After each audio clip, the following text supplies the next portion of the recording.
Bonsoir. Merci pour ces mots. Je suis très heureux d'être dans ce pays que je considère tellement proche. Je ne sais pas pourquoi, quand on était à Tanger, j'étais très jeune, on avait beaucoup d'Espagnols, on avait quelques Portugais. Et on considérait que les Espagnols étaient plus pauvres que nous et que les Portugais étaient plus pauvres que les Espagnols. Alors, on disait, mais ils ne peuvent pas le coloniser, c'est pas possible. Et pourtant, c'était pas une colonisation, c'était une présence qui faisait que les gens du peuple se connaissaient beaucoup. Et je garde notamment des images, des souvenirs d'enfance à Tanger, cette présence portugaise. Il y avait surtout des pêcheurs portugais qui faisaient escale à Tanger. Donc, et après, beaucoup plus tard, je me suis évidemment renseigné sur l'histoire, j'ai lu, et je me suis dit quand même, ce pays qui porte le nom arabe de l'orange, c'est pas mal. Alors, nous en arabe, on dit le mot oral pour l'orange, et puis c'est le nom, le Portugal, je ne sais pas s'il y a un lien. En tout cas, probablement qu'il y a un lien. Donc, je suis très heureux d'être là, et puis surtout que on va parler un peu de la littérature, bien sûr, mais surtout de quelque chose qui préoccupe tout le monde et qui finalement on n'arrive pas toujours à sonder tous ces mystères, c'est le sentiment amoureux qui a été le moteur de la littérature universelle depuis toujours. Sauf que dans ce recueil de nouvelles, Premier amour, j'ai toujours au dernier, j'ai utilisé le sentiment amoureux pour dire une société, qui est le Maroc. Derrière ça, il y a vraiment un portrait d'une société des années 90, et même avant. Et c'est ainsi que je faisais d'un coup, d'une pierre deux coups, et que je racontais des histoires. J'adore raconter des histoires qui sont inventées. Aucune histoire ne m'est arrivée. Mais en même temps, je racontais aussi le Maroc. Voilà. Merci. Bon, merci d'abord l'invitation de l'Institut français au Portugal pour cette opportunité que j'attendais depuis longtemps d'être auprès de M. Tahar Benjelloun. Eu vou falar português, não sem antes dizer bienvenue, merhaba e bem-vindos a todos. E queria explicar, em primeiro lugar, aproveitando para dizer que, ao contrário do que vem escrito no folheto, eu não sou propriamente uma especialista na obra de Tahar Benjelloun. Acho que só o próprio Tahar Benjelloun pode ser especialista na sua obra, ou então cada um de nós como leitores. Mas, na verdade, nem sequer sou do âmbito da literatura. O meu conhecimento da obra de Tahar Benjelloun, e daí que eu tenha esperado tão ansiosamente este momento, vem-me desde os anos 80, quando comecei a fazer o meu trabalho de campo em Marrocos, e em que a obra de Tahar Benjelloun me permitiu entrar num mundo que na altura me parecia completamente opaco e sinuoso. A intenção não é nada, obviamente, estar aqui a apresentar-me a mim, é justamente para introduzir uma primeira tónica que eu acho que é importante, e também uma primeira questão que eu gostava desde logo de colocar ao Tahar Benjelloun, porque não vamos ter tempo para todas as questões que gostaríamos de lhes fazer, era justamente se a obra dele, se considera a obra dele uma obra etnográfica, uma obra etnológica, ou seja, uma obra que nos abre de facto a porta para uma cultura, e se é essa uma das suas preocupações fundamentais, ou se, ao contrário, eu me deixei seduzir pelo encanto da sua escrita, crendo que aquela era a realidade. Non, mais il ne faut jamais demander à un écrivain d'expliquer ce qu'il fait. Et surtout, moi je cultive en plus un véritable oubli de ce que j'écris parce que j'ai l'impression que je suis en train de construire une grande maison et chaque pierre c'est un livre, un texte, et que la maison n'est pas encore prête. Donc quand j'écris, je ne pense pas à toutes ces questions ni sociologiques, ni politiques, ni psychologiques. Je raconte d'abord une histoire. Et il se trouve qu'après, les lecteurs reçoivent cette histoire comme ils veulent. Alors, il y a des moments où, même moi, quand je lis Kafka, par exemple, je me dis, mais le pauvre, il a vécu tout ça. Tout écrivain part de lui-même. On parle de ce qu'on a vécu, de ce qu'on a vu, de ce qu'on a observé, et on le transforme. Il n'y a jamais d'autobiographie absolue, c'est très rare. Ce qui fait que, comme je disais là, je n'ai vécu aucune des histoires que je raconte là-dedans. J'en ai entendu beaucoup parler autour de moi. Mais quand je raconte une histoire, je me l'approprie et je la transforme. C'est ça qui fait que ça devient un texte littéraire, parce qu'il y a un apport de création, d'imagination, et qui fait que ma passion a toujours été, bien sûr, mon pays, le Maroc, et j'ai toujours eu un rapport critique à ma société. Parce qu'un écrivain est d'abord quelqu'un qui a un regard amoureux de sa société, de son pays, et par conséquent, très critique. On ne peut pas aimer un pays et ne pas et oublier ou mettre en parenthèse ses défauts, ses problèmes, ses conflits, etc. Donc, derrière toutes ces histoires, je raconte ce que j'appelle le manque d'harmonie, le manque d'équilibre qu'il y a entre l'homme et la femme dans la société arabo-musulmane. Esta vastíssima obra expressa-se tanto através da narrativa quanto da poesia. Falaremos hoje menos aqui e pelo qual acaba por ser menos conhecido, embora já tenha lido, que é a sua forma de expressão favorita. Mas eu não podia deixar de falar da poesia aqui, precisamente porque li numa entrevista que, e isso eu desconhecia até há pouco tempo, que dos seus grandes inspiradores na obra poética foi Fernando Pessoa. Bien, bon, c'est étrange de voir toute une vie comme ça déroulée devant soi. Est-ce vraiment de moi qu'il s'agit? Parce qu'avec c'est vrai, ça m'a ramené très loin. Mais je crois que tout écrivain est un citoyen, est un acteur social. Moi, j'ai pris ça très au sérieux, c'est-à-dire que je n'avais aucune vocation d'être écrivain. Moi, quand je faisais mes études, je faisais de la philosophie et je voulais être enseignant et j'ai enseigné un peu. Mais en fait, vu que la politique est venue à moi par la violence, j'ai dû quand même répondre à cette violence par l'écriture. Et comme disait Jean Genet, derrière chaque œuvre, il y a un drame qui se cache. Mon drame, ça a été qu'à 20 ans, je me suis retrouvé dans un camp disciplinaire de l'armée, avec des brutes. On était 94 étudiants, et c'était insupportable. Et donc, vous voyez, à 20 ans, on est déjà dans une situation de répression, on est empêché de vivre, on est enfermé. Donc, ce sont des choses qui marquent à vie quelqu'un. Et j'ai commencé à écrire en cachette dans ce camp. Donc, l'écriture, c'est pas un passe-temps.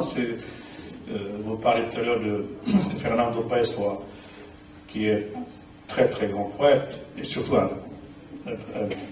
poète, mais en même temps un clown, enfin un clown dans le sens très noble du terme, parce que c'est quelqu'un qui s'est dédoublé plusieurs fois, qui a écrit énormément de choses avec des noms différents à chaque fois, mais qui a une vision du monde, une vision de l'humanité extrêmement aiguë et pointue, et que quand on le lit, eh bien on découvre que la condition humaine est toujours insondable et qu'elle est infinie et interminable.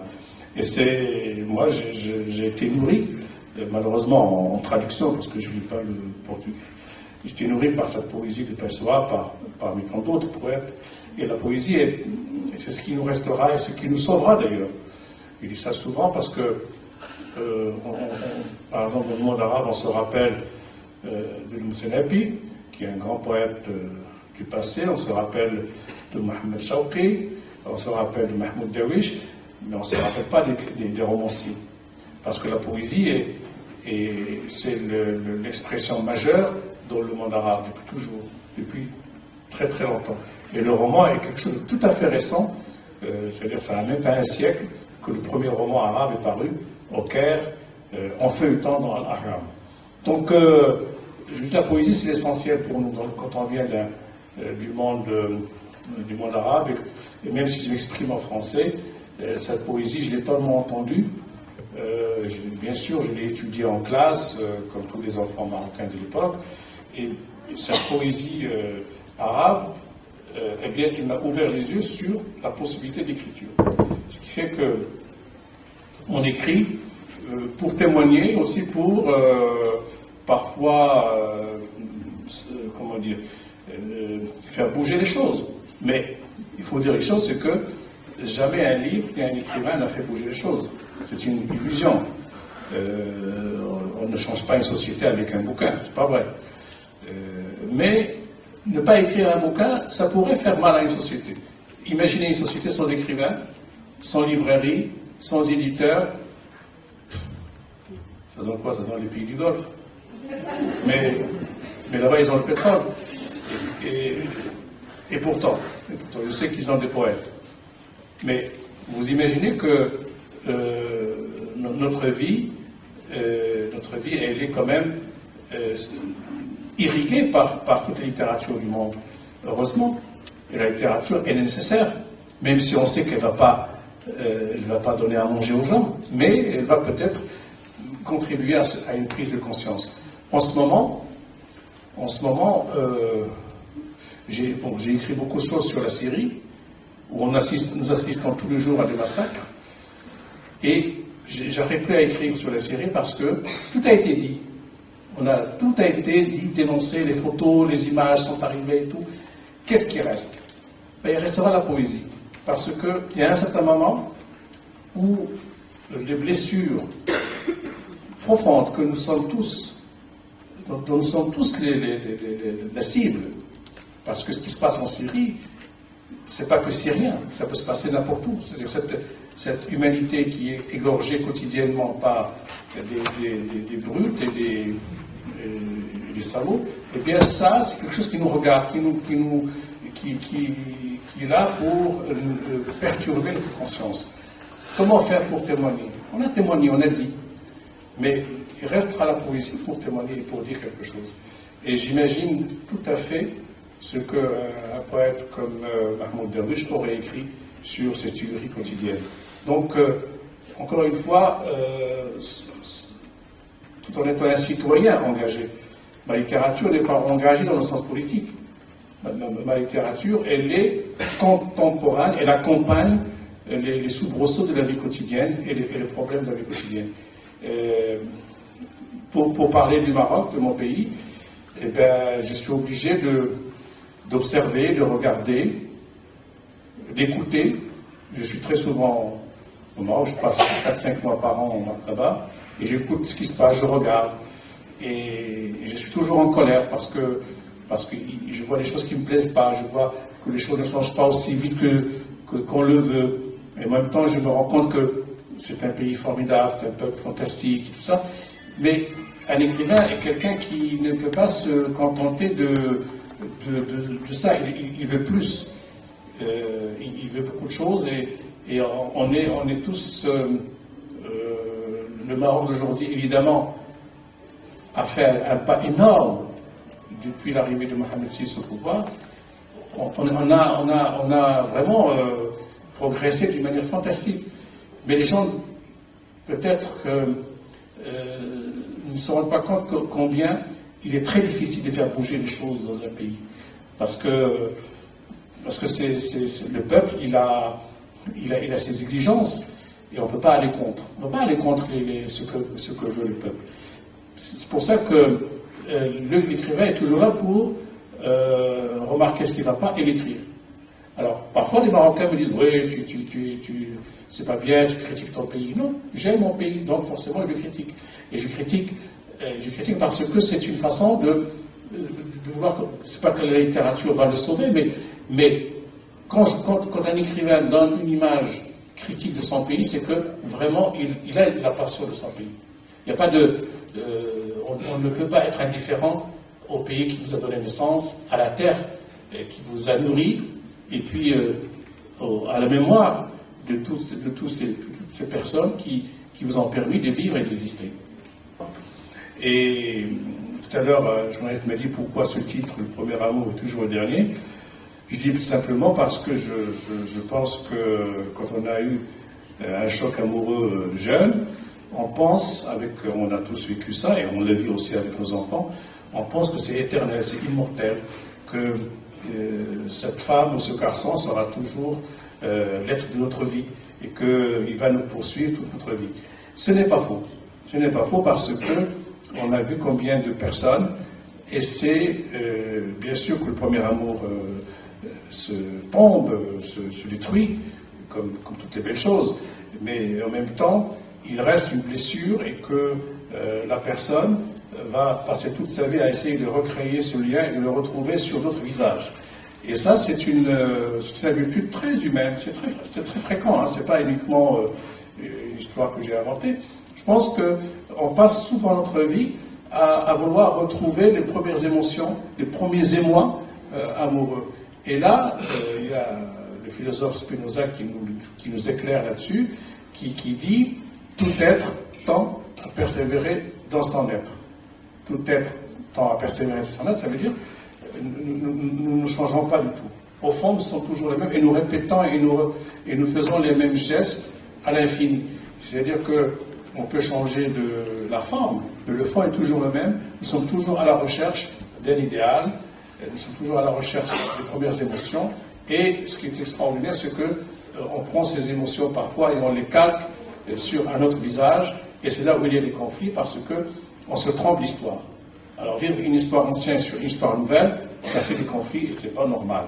Alors ça peut faire un joli conte qu'on raconte dans un livre, mais dans la vie, c'est très pénible, et c'est l'histoire par exemple que Hitchcock et Daphné de Maurier avaient raconté, l'histoire de Rebecca.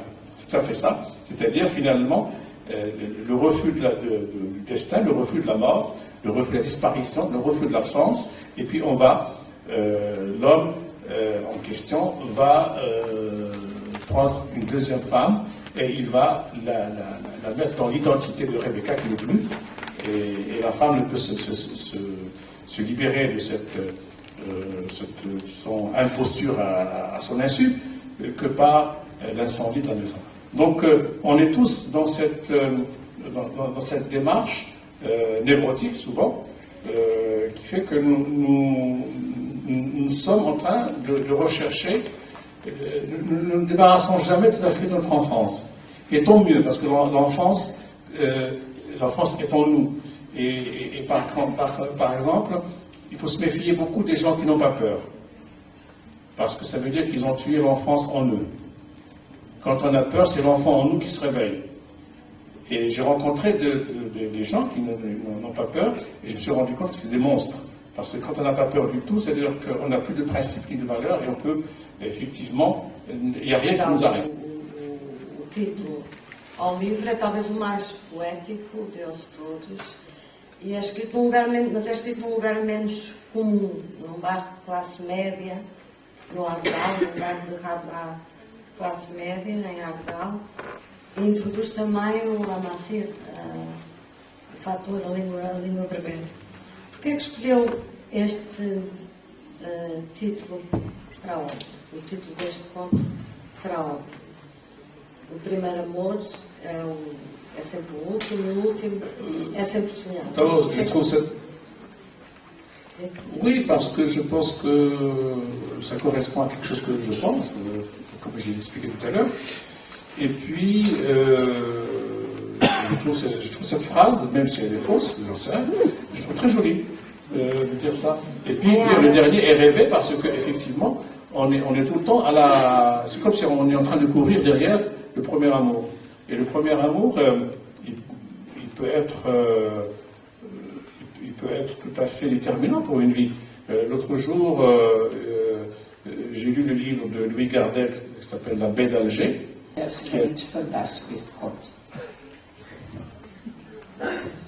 Je l'ai oublié, moi.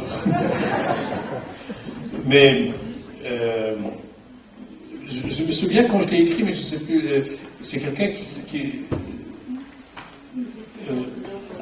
oui, mais j'ai oublié. Attends, dis-moi. Je vais juste me rafraîchir la mémoire, 121.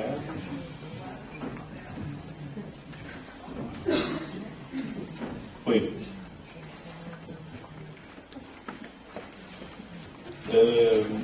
Oui. C'est quelqu'un qui voulait être un autre pour sa famille. Maintenant je me souviens. Cette histoire, je pense que c'est quelque chose que tous les adolescents ont un jour vécu. C'est-à-dire que quand on est jeune, on voit les autres réussir, avoir des histoires formidables avec les filles, tout ça, et puis nous on est dans un coin timide et on s'imagine qu'on aimerait bien être à la place des autres. Et ça m'avait obsédé. J'ai continué à penser ça, et un jour j'ai dit tiens, je vais l'écrire comme ça, je vais me débarrasser de ça, parce que moi j'étais pas très drôle et j'étais un peu trop sérieux, coincé comme ça, et en fait j'ai écrit cette nouvelle pour me débarrasser de ce personnage et qui n'est pas très très attirant. Donc un peu j'ai voulu faire ça, mais j'ai écrit il y a longtemps cette histoire, j'ai écrit il y a plus de 30 ans, 35 ans, je sais. Merci en tout cas pour ce que vous avez dit. Merci à vous, Merci. E para aqueles que quiserem, amanhã o Terra Benjelun vai falar também no âmbito do programa do Próximo Futuro da Fundação Carlos Gulbenkian às 10 horas no Anfiteatro ao Ar Livre. Vai ser uma conferência sobre Primavera Árabe. Et si vous souhaitez faire autographier vos livres par Tahar Benjelloun, nous avons encore quelques minutes avant que la télévision ne vienne. Peut-être ici, mais alors on va éviter que les gens montent sur l'estrade, ça va être un petit peu compliqué. On va plutôt faire